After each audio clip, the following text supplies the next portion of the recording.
ang stars kapag umaga? Kasi maliwanag.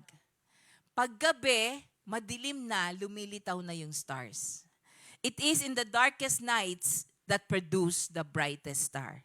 So nung narinig ko yung star, napaalala sa akin ng Lord yung Matthew 2:16.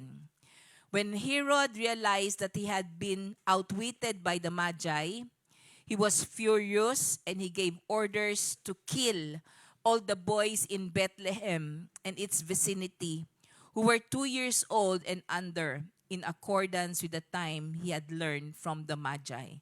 Darkest times, no? Kung kaya merong isang magsabi sa atin, lahat ng anak nyo, 2 years old and under, papatayin. Nakakatuwa ba yon? O kaya sakit na lang. Merong sakit na mamamatay lahat ng mga babies. It's dark. It's a dark time. Itong panahon na to, it's a dark time, pero mga kapatid, there is a star in the east. Sabi ng mga Magi, a star in the east. And we have come to worship Him. May sign. Susunod lang dun sa star yung mga Magi. Hindi naman nila alam saan yun, di ba? Ang dilim-dilim. Di nila alam saan sila patungo. Hindi alam ng mga tao na mangyayari sa kanila. Pero may star. At kapag susundin lang nila yung star na yon, mararating nila kung saan pinanganak si Jesus. Alam niyo po, I pray, nangungusap sa inyo ang Panginoon. Ito po ay mga mga picturesque lang, pero iba yung pangungusap sa akin na hindi ko kayang ipaliwanag sa inyo. Pero I pray na iintindihan ng Espiritu ninyo anong sinasabi ng Panginoon ngayon. Ang dilim-dilim, but the Lord will give you a sign. Pag doon ka lang titingin at yun lang ang susundan mo, matatagpuan mo. Matatagpuan mo ang Panginoong Jesus. Ang katugunan sa mga panalangin mo. Ang Panginoong Jesus po, siya yung salita eh. Minsan di natin alam. Di natin alam anong gagawin natin pag ang dilim-dilim na ng sitwasyon natin, di ba?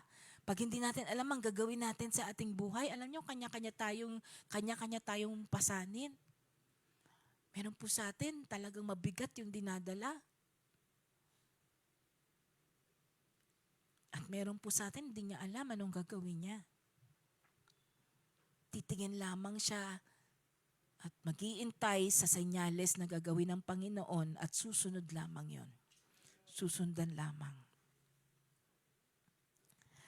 And happy are those who trust in the Lord, who rely on the Lord. So gusto pa rin ng Diyos maging masaya tayo. At maging masaya tayo if we trust in Him, magtitiwala lang tayo sa Kanya. Yun ang tunay na masaya. Di ba sabi nung Sunday, yung mga bata, nakangiti lang sila, di ba? Kasi nagtitiwala lang sila sa kanilang mga magulang. Ang mga bata, alam nila may nanay, may tatay, pakakainin sila. At hindi sila nag-aalala ano man nangyayari sa bansa. Ang mga bata hindi nag-aalala kahit bumaha. Natutuwa pa nga sila, lumalangoy pa nga sila sa baha eh. Ang mga matatanda ang lagi nag-aalala. Happy are those who trust in the Lord and who rely on the Lord. Hindi mo na alam ang gagawin mo? Magtiwala ka sa Panginoon para maging masaya ka ulit. So ang Kislev po, this is a season to trust in the source of all life. The source of all light. Ito po yung panahon na yon, tayo po ay magtitiwala. Kasi nga po madilim eh. Kasi po ang Kislev, longest nights, darkest nights. Sa buhay natin dadating yon. Yung parang, Lord, ang tagal-tagal naman po.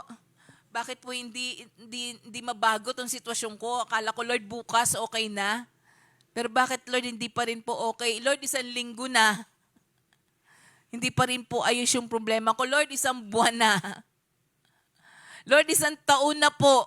Bakit ganito pa rin ako? Bakit ganito pa rin ang nangyayari sa buhay ko? Bakit ganito pa rin ang sitwasyon ko? Sometimes we go through the longest nights, the darkest nights. Pero ang sabi po, we just trust in the Lord and we just rely on Him. At the darkest of our spiritual night, a tiny light is enough to remove depression and encourage a new sense of hope. A tiny light, isang munting bituin, pag nakita mo, sapat na yon. Sobrang dilim, may makita kang bituin, maliit na pag-asa, sapat na yon. Kasi may liwanag ka nang nakikita, di po ba? So sa sitwasyon mo ngayon, kapatid, meron kang liwanag na nakikita. Maniwala ka. Kasi tinitingnan natin yung paligid na madilim eh. Tumingala ka, may liwanag. Kahit maliit, a tiny light will remove your depression. If you just focus on that tiny light, tignan mo lang yon. Huwag mong tignan yung dilim. Doon ka lang mag-focus sa maliit na liwanag. And it will remove your depression and it will give you new hope. Alam niyo po, mahirap magtiwala sa Diyos, di po ba? Totoo naman, ang dali-daling sabihin, Lord, nagtitiwala ako sa iyo. Pero nag-aalala pa rin tayo. Though it's hard to trust God at the dark season of our lives, yet it's the best thing to do. Yun lang ang magagawa mo, kapatid eh. Yun lang ang magagawa natin, di po ba? Alam niyo po, may panaginip ako na paulit-ulit ko na ata nasasabi sa inyo. Yung panaginip ko nung si pastor na disgrasya. Alam niyo, nung na-disgrasya si pastor, yun yung darkest night sa buhay ko. Pero yun yung ang dami-dami kong panaginip. At pinaalala ng Lord itong isang panaginip ko, nakaugnay nitong mensahe na ito na hindi pa tayo prophetic nun eh. Hindi pa natin alam anong ibig sabihin masyado ng mga panaginip. Pero ang panaginip ko, nandun ako sa Panchong, sa harapan ng Tupas Funeral Homes. Pero nandun ako sa loob ng Panchong, sa bandang loob na loob, at napakadilim.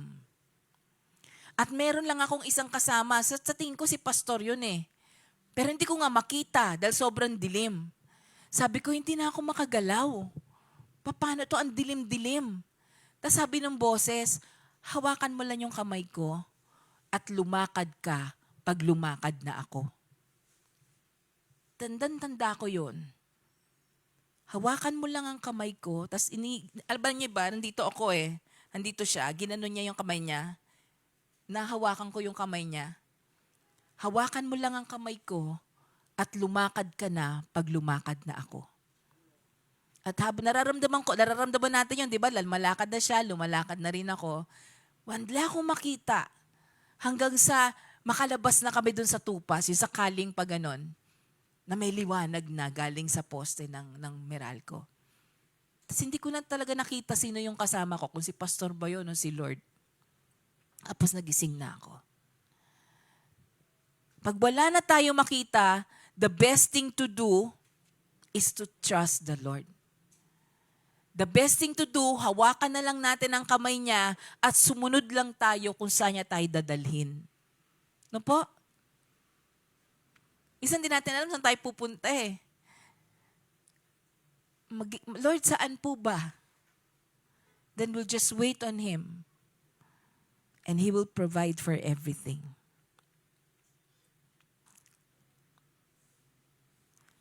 When things are going well, and life continues to fall in place consistently, trusting God is easy.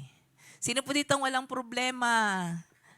Sino po dito yung talaga namang diretso lang ng diretso yung pagpapala, ang saya-saya mo, walang sakit sa pamilya, no? Pag gano'n, parang ang dali-daling magtiwala sa Diyos. Isipin niyo yung buhay niyo na parang wala kayong problema. Na ang daling magtiwala sa Panginoon kapag gano'n. But when challenges arise and things look like they may start falling apart, trusting God seems hard. So eto na. Pag may nagkasakit na, pag ikaw nagkasakit ka na, pag hindi na tamay nangyayari, bakit Lord, ginagawa ko naman po ang lahat, ba't ganito? When things are falling apart, trusting God seems hard.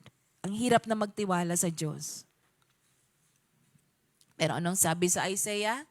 Sa Isaiah 49, anyone who trusts in the Lord will never be disappointed. Maganda pong verse yan, mga kapatid. Baka sabihin nyo, nagtiwala ako sa Lord pero na-disappoint ako. Hindi po maaring magkamali ito, mga kapatid. Nadi-disappoint tayo kasi iba yung gusto natin sa gusto mangyari ng Diyos. But if we trust in the Lord, we will never be disappointed. Matututo lang tayong magtiwala sa Kanya na kaya nangyayari yun ang kalooban niya.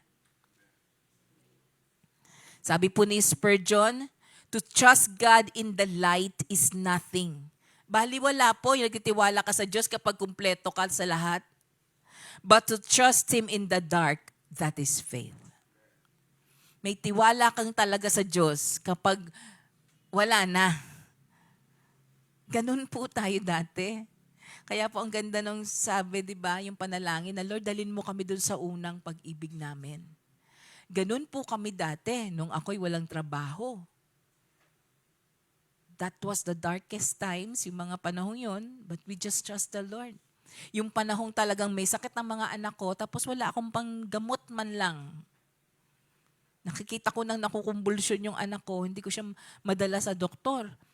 At kung dadalhin sa center, bibigyan ng gamot, sasabihin ko, wag na lang kasi hindi namin kayang bilhin yung susunod. Di ba, 7 araw kasi yon. At hindi ako matutulog, mananalangin lang ako.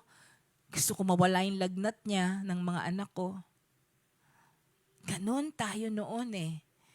Yung mga nakakagat ng aso, tapos nananalangin lang. Meron ganun po tayong mga kapatiran. Yung pong pag nagko-call ng offering at wala tayong pera, kaya natin ibigay yung mga gamit natin sa bahay. Ganon tayo manampalataya nung araw. Sabi ko, ang saya lang pala namin nung araw, Lord. Ang saya-saya lang pala namin nung napakapayak lang namin na wala pa kaming, di pa kami busy. Sobra ka naming mahal, Lord. Kaya kaya naming gawin lahat para sa'yo. Trusting the Lord in the dark, that is faith. Sabi nga nung kanta, no, Lord, I want to love you like I used to do. The kind of love I had the first time I found you. I'm so tired of living on my own. Bring me back to the time when my love for you is strong. Bring me back to the time, Lord, when my love for you is strong. Balik mo kami doon, Lord. Nung ang pananampalataya namin sa iyo ay malakas, bring us back to the time when our faith to you is strong. Yun yung panahon na nasa dilim tayo, mga kapatid, pero ang pananampalataya natin napakalakas. Trusting the Lord in the dark is faith. Trust is living the truth that God is the primary cause of everything that happens in the world and in our life. Kapag alam natin na ang Diyos yung gumagawa ng lahat, bakit kailangan mamatay? Bakit kailangan, di ba? Ang dami tayong bakit. Pero kung nananampalataya tayo na ang Diyos ang may control eh. Bakit, Lord? Di ba ang dami natin bakit? Bakit kailangan mangyari sa akin to, Panginoon? Bakit, Lord? Pero kung alam natin na pinahintulot ng Diyos ang lahat, yun yung pananampalataya. Pinahintulot ng Diyos ang lahat. Gaya kay Job, mga kapatid, pinahintulot eh. Wala namang kasalanan si Job. Nung una, the first chapters, kung sumusunod pa kayo sa pagbabasa ng Job, nung mga unang chapters, okay pa si Job eh. Pero nung kalaunan, bumigay na si Job. Na rin siya. Kasi ang tagal-tagal nung kanyang paghihirap. Minsan ganun din tayo. Pag sobra ng tagal, bumibigay na. Pero kung alam niya yung dulo ng Job, naibalik lahat. Pati pananampalataya ni Job. So ang book ng Job, sinasabi na ang tao talaga hindi perpekto. No? Kapag nasa pain ang isang tao, kung ano-ano na naiisip. Pero salamat sa Diyos, may kaibigan si Job, pinadala ng Lord para pagliwanagin uli ang pag-iisip niya. At nung humingi ng tawad si Job sa Panginoon, ano nangyari? Lahat ng nawala sa kanya, ibinalik, higit-higit pa. So let us just trust in the Lord, mga kapatid, na lahat ng nangyayari sa atin ay pinahintulot ng Diyos. In whatever we are going through, we recognize God's presence. This is trust. Ano man ang pinagdadaanan natin, mga kapatid, nararamdaman natin ang presensya ng Diyos. At yun ang pagtitiwala talaga. No, ang sarap makitang ang tao na merong dumadaan sa paghihirap, tapos talagang sumisiksik siya sa Panginoon.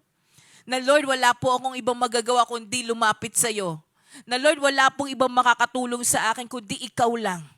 Just recognize the presence of the Lord in your darkest situation. Tayo kasi magagawa eh. Ano mang gawin natin, madilim nga po eh. Sinong pwede makipaggera kapag madilim, mga kapatid? It's futile. Kasi sinong makikita mo ba kalaban mo pag madilim? Hindi, di ba? Kahit na ikaw yung pinakamalakas, kahit bit-bit mo yung pinakamatibay na sandata, paano ka babarel? Hindi mo makita kaaway mo. Sa ganitong pagkakataon na talagang wala ka na makita, just trust God's presence is with you. Panginoon, kasama kita dito, Lord. And I trust you. Sabi po sa 1 John 1:10, God is greater than our hearts and He knows all things. Ang puso natin ang bilis bumigay, no po? Ang puso natin ang bilis bumigay, but God is greater than our hearts. Ang puso natin ang bilis masaktan kapag may dumarating na kakaiba. Totoo naman eh. Ganoon naman talaga ang posible naman na kapag meron ng umaaway sa'yo, kalmadong-kalmado ka pa rin. Hindi naman ganon, di ba? Kapag may mabigat na nangyari sa pamilya mo, wala ka lang. Hindi naman. Sa simula, mayayanig kang talaga eh. Pero dahan-dahan, pag lumalapit ka sa Panginoon, mabubuo uli sa'yo yung pagtitiwala. Kasi alam mo, God knows all things. The Lord is good, a stronghold in the day of trouble, and He knows those who trust in Him. Sabi po sa Nahum. Ito po siya eh. Kanina dun sa kanta natin, di ba? Ano yung sabi, this is you, Lord. This is you, Lord. Ito ka, Panginoon. Ito ka. Dinedeklara natin, this is you, our God. This is our God. Our God is good. Mabuti siya. So kung may nangyayari sa'yo hindi maganda, mabuti ka pa ba, Panginoon? Ba't nangyayari sa akin to? Pero ito yung totoo, God is good. He's a stronghold in the day of trouble. May problema ka ba, kapatid? Pwede kang tumakbo sa Kanya at alam ng Diyos kung sino talaga nagtitiwala sa Kanya. Alam niya. Alam niya yung buong-buo ang pagtitiwala sa Kanya kahit hindi umaayos ang pangyayari. Kahit nagpapatira pa ka na, umiiyak ka na sa Panginoon, bakit Lord, paggising ko, ito pa din? Bakit Lord, hindi pa rin nagbabago ang sitwasyon? But Lord, I still trust you. Magtitiwala pa rin ako sa iyo, Panginoon. Trust sees the truth of God's goodness in everything. Yun po ang totoong nagtitiwala. Nakikita mo ang kabutihan ng Diyos sa kabila ng nangyayari sa iyo. Ito nangyayari sa iyo, pero mabuti ang Diyos eh. Nakita mo yung kabutihan. Pag nakikita natin lagi ang kabutihan ng Diyos sa lahat na nangyayari sa atin, that is trust. Trust is not just understanding this truth, but living with this truth. O yung panalangin kanina, si Brother Joe Alba na nalangin, o sino, na hindi lang natin dapat alam, dapat ginagawa natin. Lord, kung hindi pa po kami ganito, Panginoon, tulungan mo po kami. Tulungan mo po kami.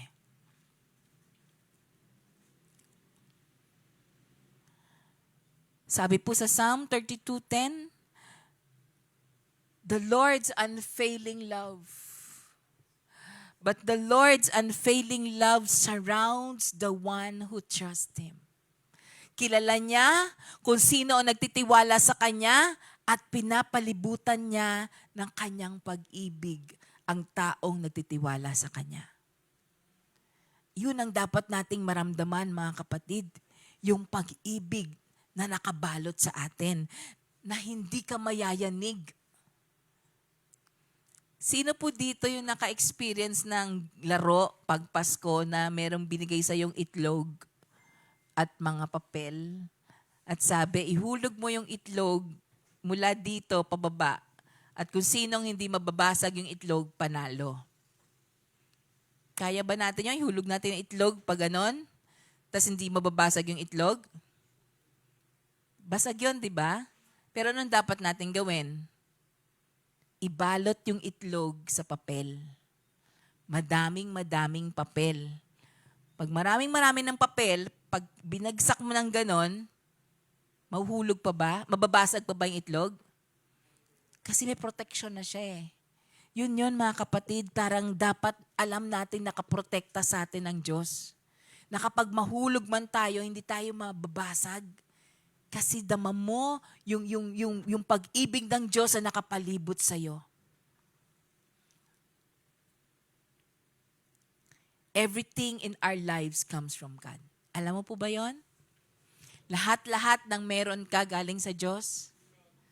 Pati mga anak natin, pati mga magulang natin, lahat-lahat, pati ang tinatangkilik nating salapi, pati yung kung ano man ang mayroon ka ngayon, lahat yan galing sa Diyos. Tama po ba? Walang makapagmamalaki sa atin na mahusay tayo magtrabaho kasi pag kinuha na ng Diyos ang ating lakas at naging gulay na tayo, wala na tayong maipagmamalaking hanap buhay. So lahat po ng mayroon tayo galing sa Diyos. At trust the fact, panampalatayaan mo ang katotohanan na mahal ka ng Diyos. Sino pong alam, mahal ka ng Diyos? Alam mo ba? You trust in that love. Let us trust in God's love. Mahal ka ng Diyos. Mahal ka ng Diyos. Sabi mo nga sa katabi mo, mahal ka ng Diyos. Alam nyo, yan yung una natin narinig, no? Nung naging born again tayo, no? Sabi sa atin, God loves you. So ngayon gustong paalala ng Diyos ulit sa atin, mahal ka ng Diyos. Huwag kang mag-alala, kapatid, mahal ka ng Diyos. At hindi lang ikaw ang mahal ng Diyos. Mahal ng Diyos lahat ng mahal mo sa buhay. Akala mo, mahal mo na yung mahal mo sa buhay? Hindi. Sabi ng Diyos, mas mahal ko yung. Mas mahal ko ang asawa mo. Mas mahal ko ang kapatid mo. Mas mahal ko ang mga pamangkin mo, mga apo mo. Mas mahal ko ang anak mo kaysa sa pagmamahal mo. And let us trust in that love. God loves you. And God loves everyone you love. Minsan, gumagawa na tayo ng paraan no? Pero minsan, sabi natin, Lord, I will just trust in your love. Kasi mas mahal mo ang mga taong mahal ko. Ang higit-higit pa.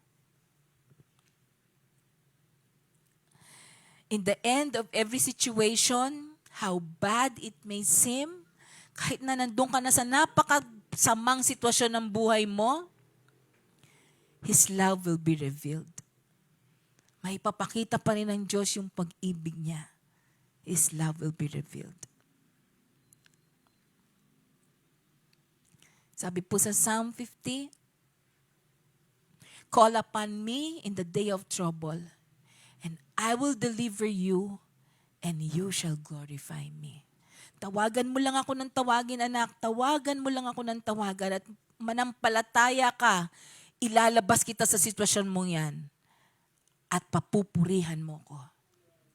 Amen. Just call upon me in the day of trouble.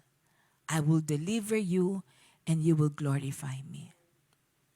Paghawakan natin po yung tiwalang yan, mga kapatid. Panghawakan natin yung trust na yan. That whatever we are going through, it's for our best and our deliverance will bring glory to God.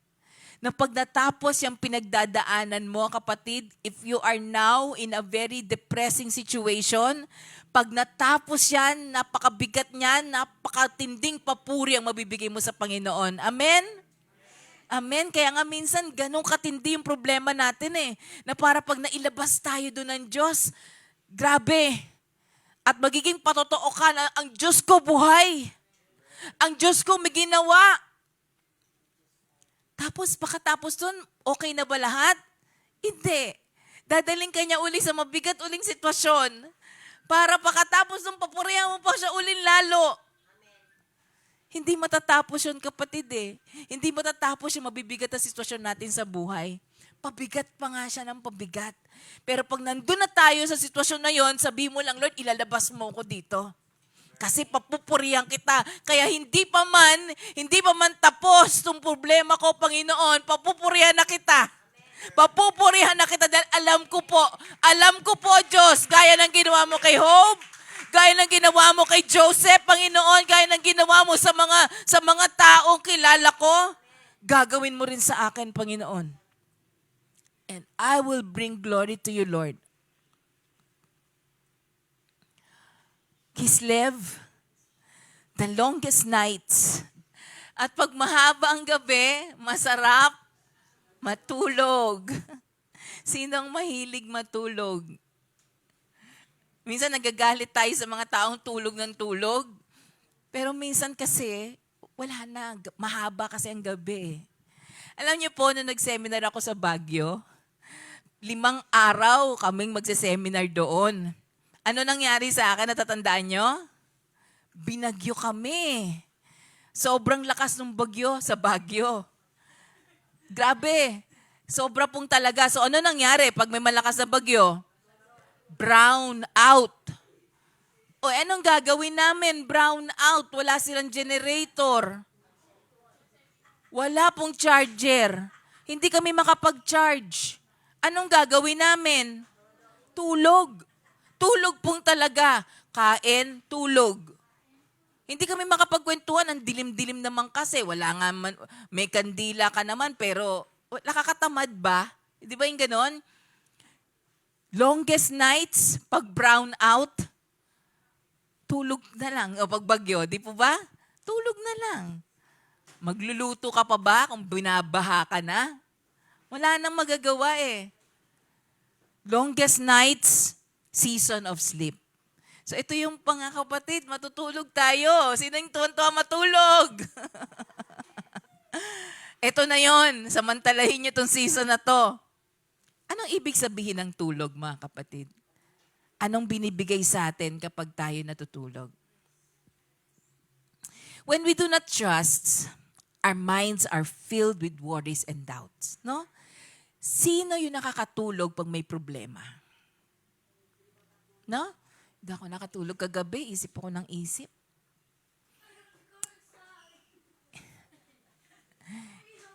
Hindi ako makatulog kasi, di ba? Hindi ako makatulog, wala akong pambayad ng utang. Niisip ko, saan ako kukuha ng pambayad ng utang? Hindi ako makatulog kasi ang mga mahal ko sa buhay, may sitwasyon.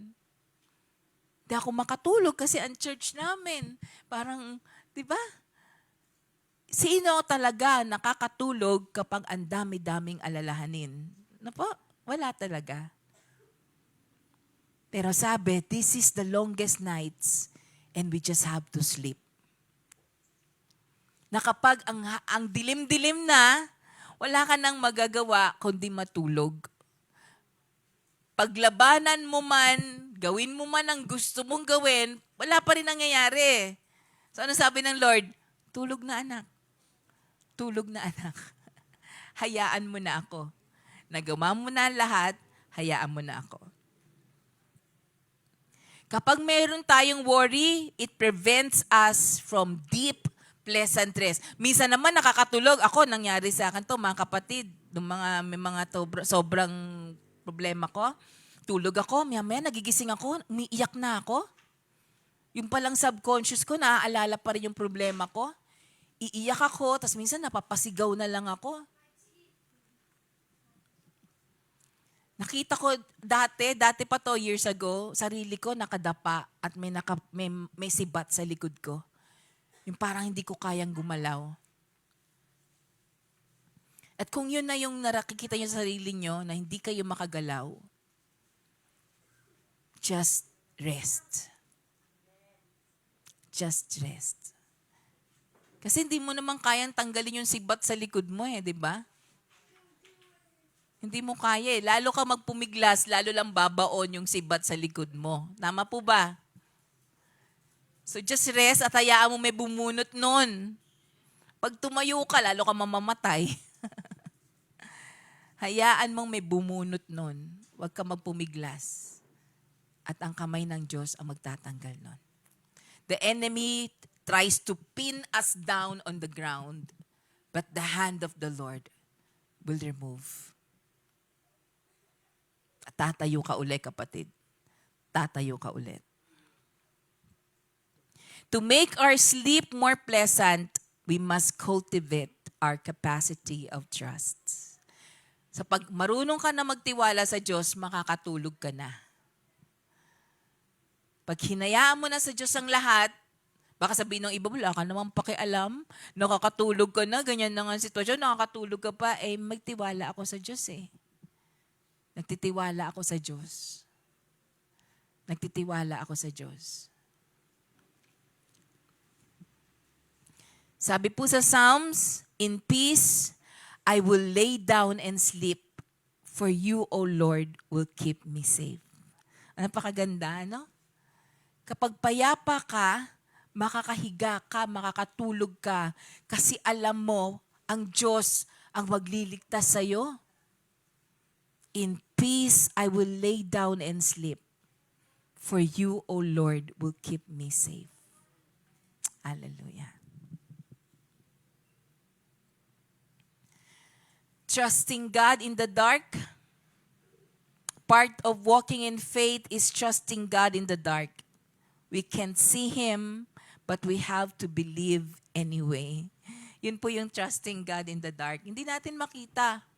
Ako nga yung panaginip ko, narinig ko lang yung tinig, ayun, yung tenga. Dito ulit, babalik tayo dun sa tenga.